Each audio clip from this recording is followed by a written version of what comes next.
Oi, eu sou a Maru, essa é meio que a minha zona morta, e hoje é dia de a gente falar de um jogo que foi muito importante para mim, foi meu hiperfoco por muito tempo, e se não fosse por esse jogo, esse canal nunca ia existir, porque é aquilo, de um lado, Celso Portiolli, do outro, Crepúsculo. Alice Madness Return é o meu Celso Portiolli, eu sou o Crepúsculo de Alice. Faz todo sentido para mim essa minha pensata, mas com essa bela pensata, eu falo que se você não for inscrito no canal, se inscreve e se você quiser curtir o vídeo, fica à vontade, isso me ajuda bastante mesmo. Mas, voltando para a história em si, já tinha muito tempo que eu não pensava em Alice Madness Return, o que é um pouco estranho, porque esse jogo foi realmente muito importante para mim, ele foi um dos meus jogos favoritos por muito tempo.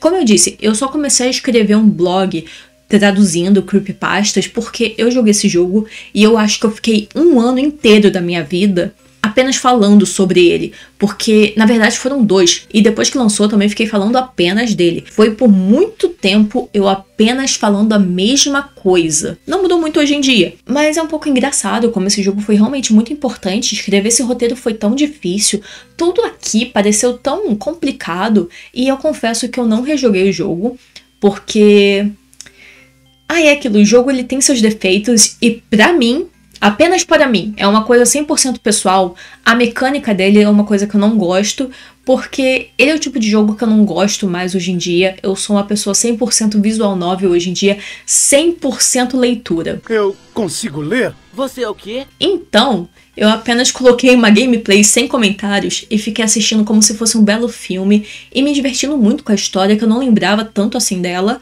E foi uma surpresa bem agradável ver que o jogo era muito mais interessante, um pouco mais profundo do que eu conseguia lembrar, porque pra mim era apenas essa grande estética gótica, nojenta, podre, mas colorida ao mesmo tempo. E o jogo ele tem uma narrativa, ela não é uma narrativa complicada, ela realmente não é uma narrativa tipo, meu Deus, a narrativa mais difícil, mais pesada de todos. Não, ela é uma narrativa bem simples até. É uma narrativa até que em certo ponto pode ser considerada simplória, mas isso não é um ponto negativo. Eu não tô falando que, a simplória é horrível, é um lixo. Não, é realmente um ponto positivo, porque ela não tenta ser mais do que ela deveria ser para criar alguma coisa super difícil que poderia... Sei lá, pra mim é um jogo super fácil de entender, embora eu já vi muita gente tentando explicar o que acontece, o que, sei lá, não faz muito sentido pra mim, mas... é a vida, né? Às vezes as pessoas não entendem da mesma forma que você. Porém, esse jogo é uma sequência do jogo American McGee's Alice, que é um título que sempre fez eu me questionar quem caralhos é América? Porra! Eu por muito tempo fiquei pensando, será que o nome da Alice é América? Por isso que é América? E daí, depois de muito tempo, eu descobri que era o nome do criador. Mano, quem é você para o seu nome estar antes do nome da Alice? O primeiro jogo ele foi lançado nos anos 2000 e ele também é bem simples, mas divertido. E o segundo jogo ele foi lançado em 2011, que foi onde começou todo o meu hiperfoco de uma forma muito... Pô, o jogo tem vestido bonito, sabe? O que me capturou não foi muito a estética, mas foi quando eu vi os vestidos. Eu vi vestido bonito, eu fiquei, meu Deus... eu tenho que jogar esse jogo com todas as minhas forças para ter esse vestido. Eu preciso da Alice com esse vestidinho. Por quê? Porque eu preciso, pela boniteza. Eu tenho que ter. Era um desejo muito visceral dentro de mim. Eu precisava daquele vestido com todas as minhas forças. Só que depois eu comecei a ver as animações que teve antes de lançar o jogo. Acho que foram 2 que teve. E todas elas... entregava coisas muito únicas, interessantes, e obviamente eu já tava melhor jogo do ano, melhor jogo da minha vida. Nossa, eu era muito viciada nesse jogo. Um novo jogo até chegou a ser especulado, eu acho que ele chegou a ser confirmado, porém a EA chegou e falou não vai ter, eu não tenho nenhum interesse de fazer um novo jogo, e o próprio América também falou que não tinha interesse. Na verdade ele tinha interesse, mas depois ele acabou voltando atrás, falando que o único sonho dele no momento era se aposentar, poder curtir sua família e cuidar da sua lojinha. Gato! Oi! Oh, meu amorzinho! Então fica aqui. Mas ele queria cuidar só da sua lojinha, o que eu não julgo, apenas vendendo chaveirinho. Eu também gosto de vender chaveirinho, eu gosto de ficar nesse momento mais de boa. E não olhem pro gato. Para de olhar pro gato. Por que você tá olhando pro gato? Para! E assim, como eu disse, não dá pra julgar ele. Entre vender chaveirinho e ficar lidando com a EA, pelo amor de Deus, né? A gente... o gato também não gosta. Você não gosta da EA, né? Você não gosta. Ela também odeia EA Game. Otários. O meu gato odeia vocês. A EA, não vocês. Ela foi embora. Acabou o gato. Para de olhar pro gato. Para de pensar no gato. Volta pro vídeo, pelo amor de Deus. Por que você só pensa no gato? Não dá pra te levar a sério mesmo. O jogo ele é um terror psicológico. E eu acho que o maior acerto do jogo em si, além da estética, porque a estética, você pegar essa Londres completamente decadente, podre, que as pessoas em si, elas parecem estar desleixadas, elas parecem estar apodrecendo de alguma forma. Você colocar isso no País das Maravilhas dessa forma tão mesclada, tão bonita de se ver em tela, você vê a decadência de tudo em uma composição que realmente fica muito boa, com um vestidinho lindo. Tudo isso é perfeito. Mas eu acho que o maior acerto do América foi tirar a Alice desse posto de observadora e colocar ela como uma criadora e, ao mesmo tempo, a destruidora. É o fato de que não existe nenhum monstro aqui. O único monstro que existe no jogo inteiro é a própria Alice. E eu vou explicar isso um pouco melhor depois de eu falar por cima a história para quem nunca jogou. Mas a história começa quando a Alice coloca fogo na sua casa sem querer, o que acaba deixando ela com uma culpa gigantesca e a deixa em um estado catatônico pelo simples fato de que ela perdeu tudo que amava por culpa dela. Ela perdeu seus pais e a sua irmã mais velha. Então, ela tá nesse estado catatônico, ela é levada para um tipo de asilo, onde ela tem que tentar voltar ao normal. E ela acaba voltando para o País das Maravilhas, que na sua infância era um lugar cheio de magia, um lugar fofo, um lugar que ela realmente gostava. Mas agora que ela tá com a cabeça completamente quebrada, toda a sua psique tá muito vulnerável, ela não consegue mais ver esse lugar como um lugar amável, fofo e seguro. Ela vê tudo de uma forma distorcida, violenta, tudo é visceral, brutal. Então ela tem que enfrentar todo esse mundo para poder voltar para a realidade, o que ela consegue fazer. E ela acaba conhecendo uma enfermeira que, assim, ajuda a Alice e leva ela para um orfanato que é dirigido pelo Dr. Angus. E assim começa a sequência. Esse orfanato é um lugar que a Alice não entende muito bem como funciona, porque tem algumas crianças que têm identificação, outras não. Algumas crianças falam muito, algumas não falam. Tem todo tipo de história nesse lugar, histórias horríveis. Tem criança que apanhava dos pais, tem crianças que os pais tentaram matar. Todo tipo de violência infantil tá aqui. E tem algumas que realmente só não são completamente apáticas. O que a Alice entende, porque, né, são pessoas traumatizadas, não tem o que questionar.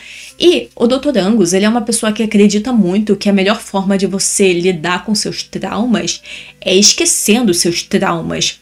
Por isso, ele começa uma sessão de hipnose com a Alice, mas tem alguma coisa na Alice que parece bloquear isso, como se ela não conseguisse esquecer. É como se a culpa corroesse ela muito mais do que a vontade de esquecer. E é aquilo, hipnose aqui não. Hipnose, não, hipnose não. Não concordamos com hipnose nesse canal. Eu não confio em hipnólogos. Mas o médico fica, pô, beleza, Alice. Já que você não quer fazer hipnose, vai lá buscar uma coca pro pai na farmácia. E vai lá, Alice, vai lá. E a Alice vai lá pegar a coquinha pro pai. Só que aqui a gente percebe que a psique da Alice tá completamente quebrada. Essa mina tá 100% quebrada, porque é a primeira vez que a gente volta pro País das Maravilhas. E no começo ele tá até que normal, ele tá numa calmaria, até que tudo muda. E a gente percebe que o País das Maravilhas tá muito mais violento, muito mais visceral, mais sangrento. Tudo tá muito pior do que estava no passado, o que deixa claro que o estado mental da Alice tá muito pior do que estava antes. O que não parece fazer sentido, porque ela tá num lugar bom... Bom é uma palavra muito forte também, né? Mas, mesmo assim, a Alice ela começa a vagar pelo País das Maravilhas, ela encontra pessoas do seu passado, e tem um momento que ela começa a se afogar, o que ela acaba descobrindo que ela tá se afogando no mundo real. E a partir daqui a Alice começa a encontrar as piores pessoas da humanidade. Mas é assim, Londres, né? Londres vitoriana. Porra! Então, nesse caso, quando ela estava se afogando, tem pessoas que ajudam ela, dos marinheiros, e depois de ajudarem a Alice, eles tentam abusar dela, mas ela consegue se salvar. E depois ela acaba encontrando de novo aquela enfermeira que ajudou ela, e a gente descobre que a enfermeira também é uma arrombada. Ela só tá tentando usar a Alice, só quer extorquir a Alice.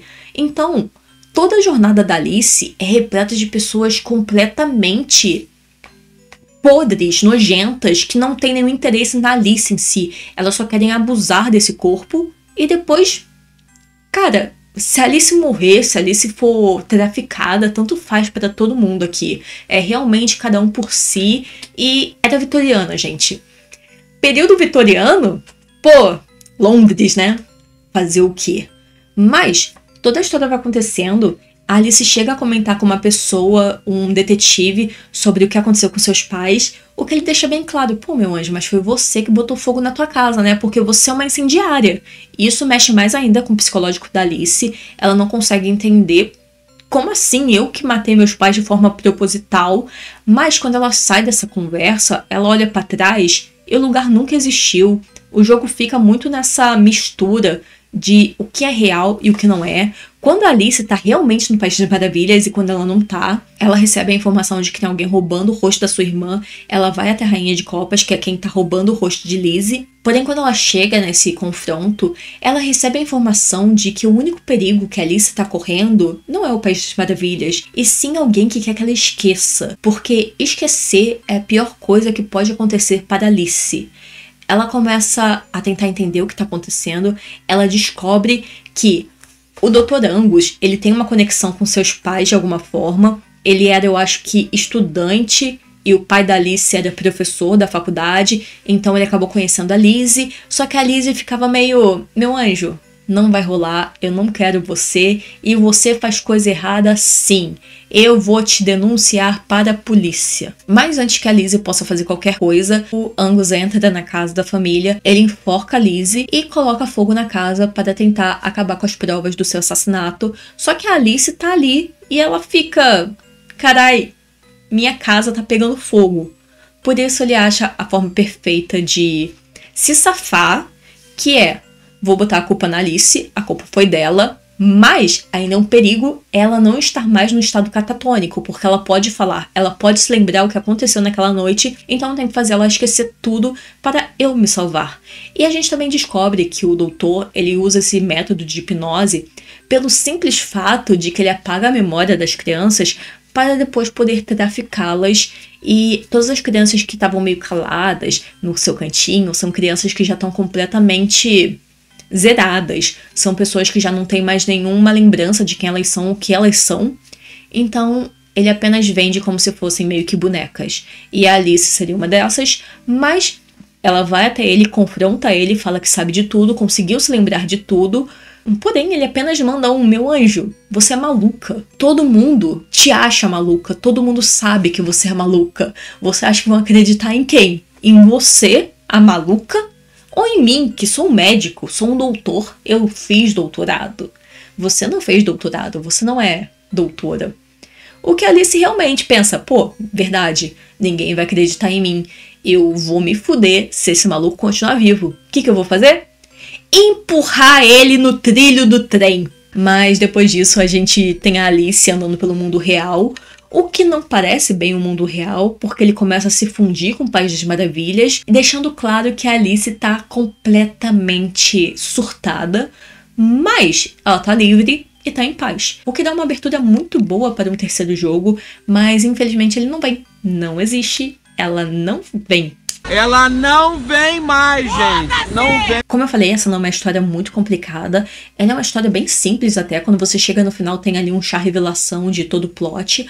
O que eu me diverti. Eu geralmente sou a pessoa que gosta quando fica coisas em aberto. Ficou em aberto a sanidade da Alice. Embora assim, não tão em aberto. Mas, enquanto eu tava vendo toda a história de novo, eu percebi que, diferente do texto original de Alice, que a gente tem essa criança curiosa, que é 100% uma representação da burguesia inglesa de Londres, aqui a gente tem a quebra completamente disso. Alice não é mais essa criança burguesa que representa todos esses status. Não, ela perdeu seu nome, ela perdeu seus pais, ela perdeu tudo. Ela é realmente apenas uma órfã de Londres, o que era super comum e a coisa mais distante de um burguês. Então, eu acho disso muito legal, muito bom tom, muito interessante você colocar essa perspectiva. Além de que toda a estética, como ela vai se moldando de acordo com a sanidade da Alice, é muito bom, muito fascinante mesmo.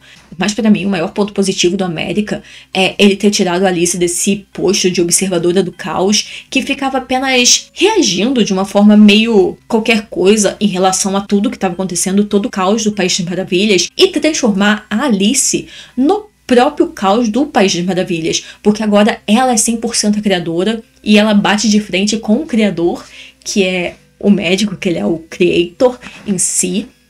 E eu acho isso de muito bom tom, mas também eu gosto de como a Alice é o único monstro real aqui. Ela é 100% a criatura mais visceral desse jogo. Ah, mas o médico lá, o doutor, é um monstro. Ele é um arrombado. Olha o que ele fazia com as criancinhas. Obviamente, ele é a criatura do jogo. O que eu digo que não, eu acho que ele é só um acessório da Alice em si, porque a única criatura real que existe aqui é a Alice, só a Alice que importa, e eu acho isso muito bom, tipo, muito bom mesmo. E pra falar um pouco mais, eu vou ter que explicar por cima o conceito da mulher monstro. Eu vou usar muito o conceito estabelecido pela professora de cinema Barbara Creed. A mulher não nasceu um monstro. Ela é construída por causa dos seus medos e ansiedades que são causados pela sociedade masculina. Ela é essa ameaça à ordem, a tudo que sai do controle e tudo que sai da lógica masculina. Ela é 100% o que ninguém espera que vai acontecer. Ninguém espera que uma garotinha se torne uma coisa tão brutal, tão violenta, uma força que ninguém consegue controlar. Então, ela é sim uma mulher monstro, porque ela tá simplesmente acabando com tudo que já foi pré-estabelecido pela sociedade e colocando pra fora toda a violência feminina que existe, mas que todo mundo quer que você não sinta. Todo mundo quer que você continue sendo apenas a Alice bobinha, fofinha, que não vai questionar nada e vai apenas ser a menininha fofa do primeiro filme lá da Disney. Alice é 100% estereótipo da mulher louca. Ela é uma garota que sofreu demais e por isso todo mundo classifica ela como histérica e perigosa. E em vez de tentar se curar, Alice escolhe 100% a violência para se proteger. E ela é representação da violência feminina e que deseja estar completamente no controle. E os vestidinhos são a melhor parte, porque, mesmo ela sendo essa criatura bruta, visceral, que escolheu 100% a violência, porque a violência é uma pergunta que todo dia é feita para você, e a resposta é sempre sim. A Alice entendeu isso muito bem. Mas, mesmo ela aceitando a violência dessa forma tão bruta, tão visceral, tão órgãos voando para todos os lados, ela ainda tá sempre com um vestidinho muito bonito, o que reforça a sua feminilidade. Então, não é porque ela tá 100% surtada na sua raiva, na sua dor, que ela vai abandonar a sua essência feminina. Então, meio que a violência e a feminilidade estão sempre de mãos dadas aqui. Elas andam assim de mãozinha dadas e um vestidinho lindo a cada momento mais violento. O vestido fica mais bonito quanto mais violência tem. O que significa que ela pode estar sendo um monstro, mas ela continua sendo a mesma menina perfeita de sempre, a mesma menina de sempre, a mesma menina bonita de sempre. Perfeita. Ela escolheu ser essa mulher monstro e ela é um eu, mas ela também é esse não eu. O não eu seria 100% sangue, que também é a coisa mais feminina que existe, porém é visto como a coisa mais impura que existe. Você ter o sangue te manchando é impuro. Você tá banhada no sangue é impuro. Porém, o sangue representa a dor e também representa o poder. Então você tá banhada no sangue, você representa a sua dor, que é no caso da Alice, toda a culpa dela, e ela tá sempre banhada em sangue. Então, Esse sangue, ele é uma mescla dessa dor que ela sente, essa coisa que mancha ela, essa coisa impura que tá corrompendo a sua alma, mas também é a maior prova de poder que ela tem, porque ela tá controlando tudo ao seu redor, sendo a criadora e tendo o prazer de destruir tudo que ela criou, porque ela pode. Ao mesmo tempo que ela é a dor, ela é o poder. E no jogo a gente vê ela escolhendo abandonar essa postura de vítima, que tá apenas manchada com seu próprio sangue, e escolhe fazer os outros sangrarem por ela. Assim, ela vai meio que se limpando, deixando essa marca impura nela, tão forte que deixa de ser apenas dor e se torna um prazer sádico que ela vai conseguindo ao decorrer do jogo, e ela escolhe que todo mundo vai sangrar da mesma forma que ela tá sangrando. Se ela tá sentindo essa dor, vai todo mundo sentir exatamente a mesma dor que ela, porque ela pode. Ela é a criadora do mundo, ela é o caos, ela faz o que ela quiser. E ela tem um poder suficiente para bater de frente com todo mundo. Quem é que vai bater de frente com uma menina com uma faca? Ela tem uma faca. A violência dela e a feminilidade estão sempre juntas e elas se combinam perfeitamente nesse corpo, onde elas estão completamente explodindo todo o conceito pacífico que é esperado por uma mulher. É uma coisa semelhante que acontece em Jennifer Body, que é o Garoto Infernal, que a gente tem a Jennifer, que o seu corpo era para ser apenas o corpo sexy. O único dever da Jennifer era ser uma mulher sexy e assim ser vista e tocada. Porém, esse corpo acaba sendo abusado e ela é manchada pelo sangue, que é a sua morte. Mas, em vez da Jennifer, assim como Alice, continuar como uma vítima, ser apenas a pessoa manchada pelo sangue e carregar essa culpa sozinha para sempre, ela escolheu fazer os outros sangrarem. Ela escolheu fazer esse corpo sexy, esse corpo que foi feito para agradar, ser uma máquina mortífera que vai manchar todo mundo de sangue. E a Alice é exatamente isso. Ela foi moldada para ser essa garota perfeita, burguesa, que fica calada, que serve apenas para ser uma menina tola, que vai seguir a sua vida de uma forma super aleatória, se casar, tudo isso. E no final, mano, eu vou manchar todo mundo de sangue. A mesma coisa acontece com a Lizzie de Kuroshitsuji, que a gente tem essa menina que é o estereótipo da garota bobinha, que não tem nada profundo nela, é apenas a pessoa fofa que, ai meu Deus, eu amo tanto meu marido Ciel, eu gosto tanto dele, eu sou tão bobinha, eu sou tão loira, eu sou apenas uma garota bobinha. E daí, ela é isso por muito tempo, até ela ser manchada também pelo sangue. E depois que isso acontece, ela simplesmente vira uma psicopata. E o corpo da mulher bobinha se torna uma máquina de matar muito assustadora, e ela tá muito perto de cravar aquela espada ali, nossa, fazer uma chacina em Londres, apenas com uma espada, porque ela consegue, porque do momento que ela tá puta, ela tá completamente manchada, tudo que ela acreditava ser foi destruído dela, foi tirado dela.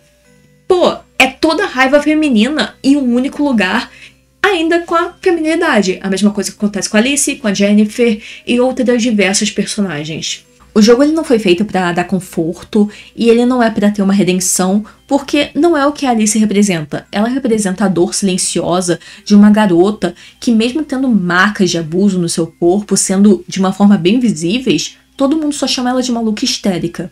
A Alice também acaba se encaixando perfeitamente como um abjeto, que é um conceito estabelecido pela autora filósofa Kristeva. E os abjetos são coisas que você quer enterrar, que você não quer que exista, porque vai contra tudo que você acredita que seja o correto. O fato do doutor querer tanto apagar a personalidade dela reforça muito esse desejo de eliminar uma mulher que tá muito fora da curva, uma mulher que não pode ser controlada. E mesmo assim, a Alice sempre volta, mesmo ele fazendo de tudo para enterrar ela, mesmo ela sendo esse abjeto da mulher completamente louca, histérica, ela sempre volta rindo, dançando e, cara, esfaqueando todo mundo com a sua faquinha loucamente. Apenas, ó, kiu, kiu, kiu. E eu acho, cara, eu gosto muito desse jogo. Eu notei que eu gosto muito da Alice, eu gosto de todo o conceito que ela traz. Talvez eu pense em jogar ele de novo. Talvez não, porque, a mecânica, ela me mata. A mecânica é uma coisa que não dá pra mim. Eu desisti de mecânica. Tentei, não gostei. Fiquei, chato, só quero a historinha. Mas eu acho que é isso. Alice é um jogo que envelheceu relativamente muito bem. Ele é um jogo ainda divertido, se você gosta de jogar. A história é boa, a estética continua linda, todos os vestidos continuam lindos. E no final, o jogo é sobre isso, essa garota que tá apenas muito revoltada, que quer colocar essa violência pra fora, porque ela gosta da violência, ela gosta do sangue. Mas isso não é bem aceito pela sociedade, então ela tem que apenas continuar sendo uma garota reservada e recatada. Mas se você parar uma garota com uma faca na mão, perigoso demais. Ela tem uma faca. Eu não luto com gente com faca. Tá armado? Não chego perto. Mas eu acho que é isso esse vídeo. Até!